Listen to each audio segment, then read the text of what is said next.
Il était une fois un château d'une grande beauté, surnommé le Château des Lumières.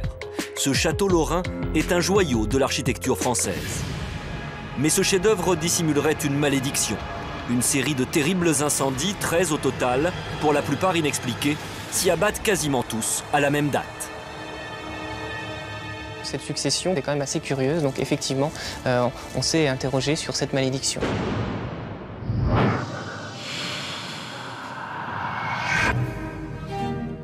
Au XVIIIe siècle, le château de Lunéville, situé près de Nancy, est la demeure officielle des ducs de Lorraine.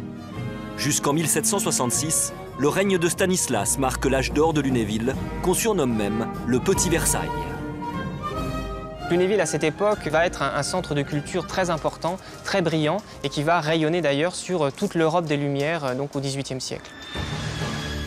Mais derrière la fastueuse vie de cour, une série d'incendies tragiques ravage le château. Le sort de Lunéville semble irrémédiablement lié aux flammes destructrices.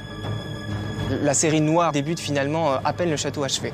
Le premier incendie a lieu donc le 3 janvier 1719 et il est 5 h du matin quand le feu se déclare dans les appartements occupés par le duc Léopold et sa femme, le fils aîné, l'héritier de la couronne, qui est âgé alors de 12 ans, qui est totalement paniqué par les flammes et c'est un garde du corps qui va braver les flammes pour sortir donc l'adolescent qui est totalement tétanisé dans sa chambre déjà gagnée par l'incendie. Et ce n'est que le début d'une longue série noire. 1719, 1739, 1759, 1789, 1849 et bien d'autres dates. 1961. Le dernier incendie frappe le château en 2003. C'est encore le mystère sur l'origine de l'incendie du château de Lunéville en Lorraine.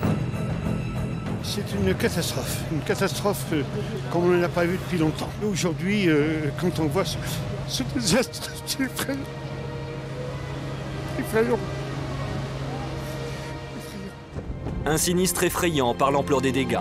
L'essentiel des collections va partir en fumée. Étrange coïncidence, c'est le 13e incendie. Effectivement, il y a une part d'ombre un peu dans ces désastres successifs. C'est vraiment une demeure qui est frappée finalement par le sort, parce que dans d'autres grandes demeures, même si on a souvent des départs de feu, on n'a jamais d'incendie aussi catastrophique qu'à Lunéville. 13 au total. Le bois, les bougies, les pièces vétustes pourraient expliquer les incendies les plus anciens.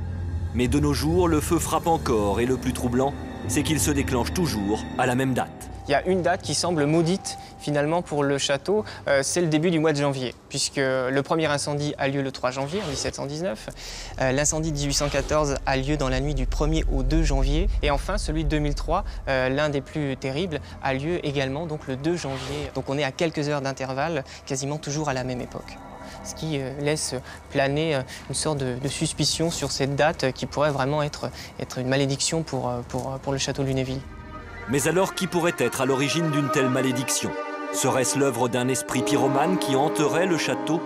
Et si le dernier duc de Lorraine, Stanislas, en était l'étrange responsable? La vie même de Stanislas Lesinski va être effectivement liée à un incendie, enfin en tout cas aux flammes. En 1766, matin du 5 février, il se lève vers 6 h du matin comme à son habitude. Il s'installe donc dans son fauteuil près de la cheminée et il ne se rend pas compte tout de suite que sa robe de chambre, qui était d'ailleurs un cadeau de sa fille, la reine de France, Marie Lesinska, commence à prendre feu. Alors il panique, il a du mal à se mouvoir, il ne peut pas ôter son vêtement, il appelle au secours mais personne ne l'entend. Il finit par tomber et il va mourir à la suite de ses blessures. Curieusement, quelques années avant sa mort, Stanislas avait conclu un pacte secret avec son confident, le nain Nicolas Ferry. Celui qui trahirait ce pacte serait malheureux toute sa vie et périrait par le feu. Alors Stanislas aurait-il trahi le pacte? Cette trahison aurait-elle des répercussions sur le destin du château? Seul l'avenir pourra nous dire si la terrible série noire qui touche Lunéville est bel et bien terminée.